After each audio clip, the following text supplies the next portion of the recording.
Voici la lecture de la Bible.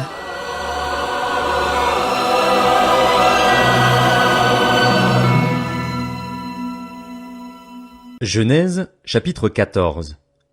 Durant leur règne, Amraphel, roi de Shinéar, Arjoc, roi d'Elassar, Kedorlaomer, roi d'Élam, et Tidéal, roi de Gojim, firent la guerre à Béra, roi de Sodome, à Birsha, roi de Gomorrhe, à Shiméab, roi d'Adma, à Sheméber, roi de Tseboïm, et au roi de Béla, c'est-à-dire Tsoar. Ces derniers s'étaient tous rassemblés dans la vallée de Siddim, c'est-à-dire la mer morte. Pendant 12 ans ils avaient été soumis à Kedorlaomer, mais la 13e année ils s'étaient révoltés. Cependant, la 14e année, Kedorlaomer et les rois qui étaient ses alliés se mirent en marche et bâtirent les Réphaïm à Ashteroth-Karnaïm, les Uzim à Ham, les Émim à Shavé-Kirjataïm, et les Horiens dans leur région montagneuse de Séhir jusqu'aux chaînes de Paran qui se trouvent près du désert. Puis ils repartirent, vinrent à En-Mishpat, c'est-à-dire Kadès, et bâtirent les Amalécites sur tout leur territoire, ainsi que les Amoréens installés à Hatzatson-Tamar. Alors les rois de Sodome, de Gomorrhe, d'Adma, de Tseboïm et de Béla, c'est-à-dire Tsoar, s'avancèrent. Ils se rangèrent en ordre de bataille contre eux dans la vallée de Siddim, contre Kedorlaomer, roi d'Élam, Tidéal, roi de Gojim, Amraphel, roi de Shinéar, et Arjoc, roi d'Elassar. Ils étaient 4 rois contre 5. La vallée de Siddim était couverte de puits de bitume. Le roi de Sodome et celui de Gomorrhe prirent la fuite et y tombèrent. Le reste s'enfuit vers la montagne. Les vainqueurs s'emparèrent de toutes les richesses de Sodome et de Gomorrhe et de toutes leurs provisions, puis ils s'en allèrent. Ils s'emparèrent aussi avec ses biens, de Lot, le fils du frère d'Abram, avant de s'en aller.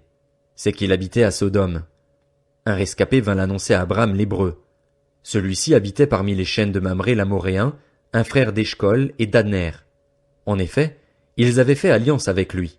Dès qu'Abram apprit que son neveu avait été fait prisonnier, il arma 318 de ses plus braves serviteurs, nés chez lui, et il poursuivit les rois jusqu'à Dan.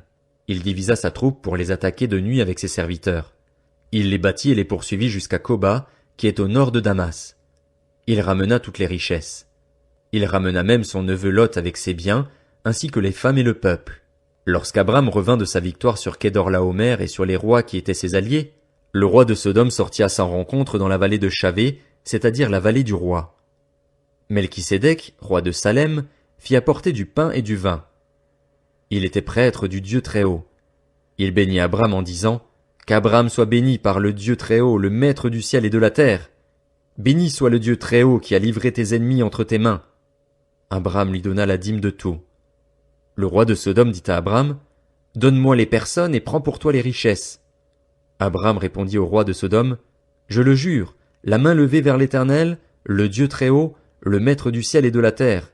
Je ne prendrai rien de tout ce qui t'appartient, pas même un fil ni un cordon de sandales, afin que tu ne puisses pas dire « C'est moi qui ai enrichi Abram ».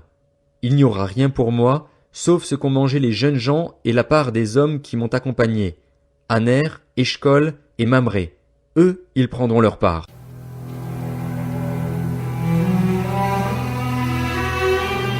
Voici la lecture de la Bible.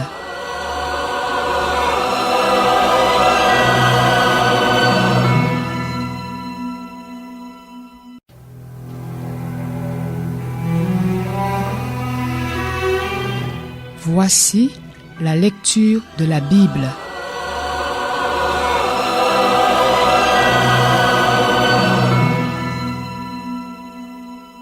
Genèse, chapitre 15. Après ces événements, la parole de l'Éternel fut adressée à Abraham dans une vision. Il dit, « Abraham, n'aie pas peur, je suis ton bouclier et ta récompense sera très grande. » Abraham répondit, « Seigneur Éternel, que me donneras-tu ?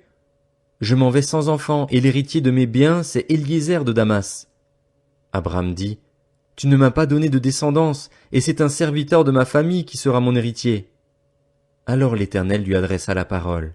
« Ce n'est pas lui qui sera ton héritier, mais bien celui qui naîtra de toi. » Après l'avoir conduit dehors, il dit, « Regarde vers le ciel et compte les étoiles, si tu peux les compter. » Il lui affirma, « Telle sera ta descendance. » Abram eut confiance en l'Éternel, qui le lui compta comme justice.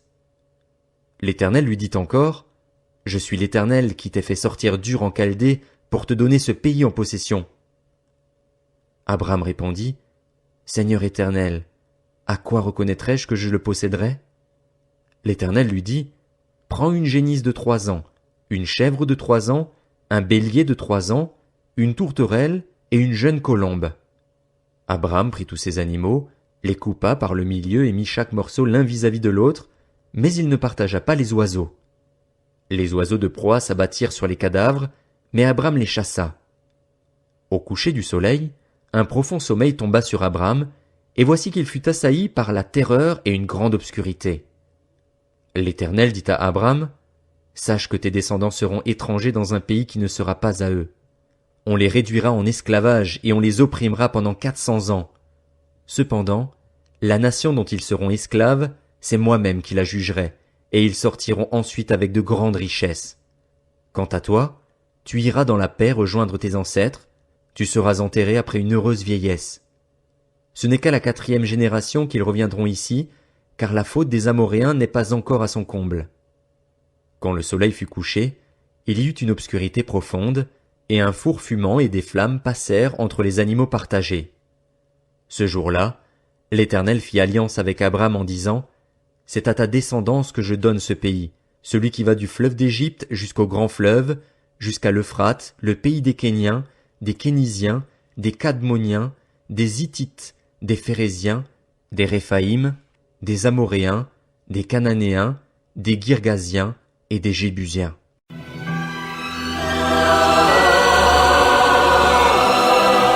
C'était la lecture de la Bible.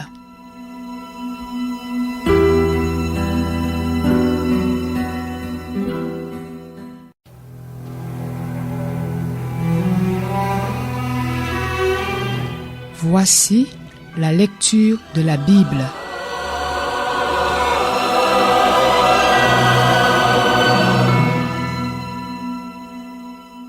Genèse chapitre 16.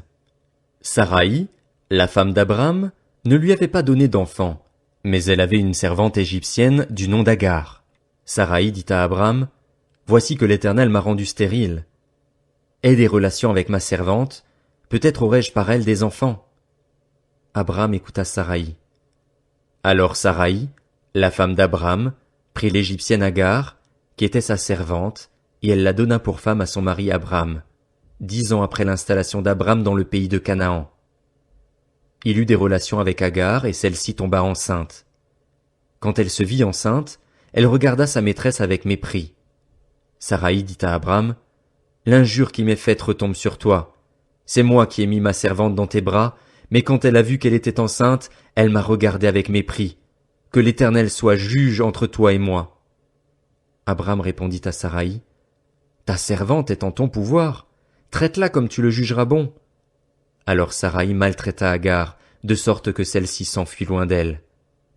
L'ange de l'Éternel la trouva près d'une source d'eau dans le désert, près de la source qui est sur le chemin de Chour. Il dit, « Agar, servante de Saraï, d'où viens-tu et où vas-tu » Elle répondit, « Je m'enfuis loin de Saraï, ma maîtresse. » L'ange de l'Éternel lui dit, « Retourne vers ta maîtresse et humilie-toi sous son pouvoir. » Puis l'ange de l'Éternel lui affirma, « Je multiplierai ta descendance, elle sera si nombreuse qu'on ne pourra pas la compter. » L'ange de l'Éternel lui dit, « Te voici enceinte, tu mettras au monde un fils à qui tu donneras le nom d'Ismaël, car l'Éternel t'a entendu dans ton malheur. Il sera pareil à un âne sauvage. Sa main sera contre tous, et la main de tous sera contre lui.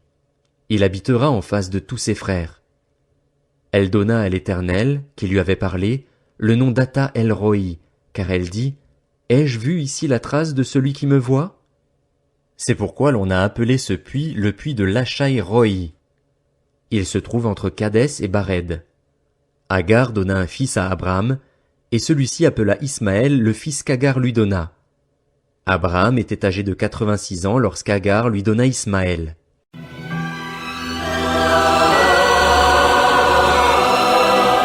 C'était la lecture de la Bible.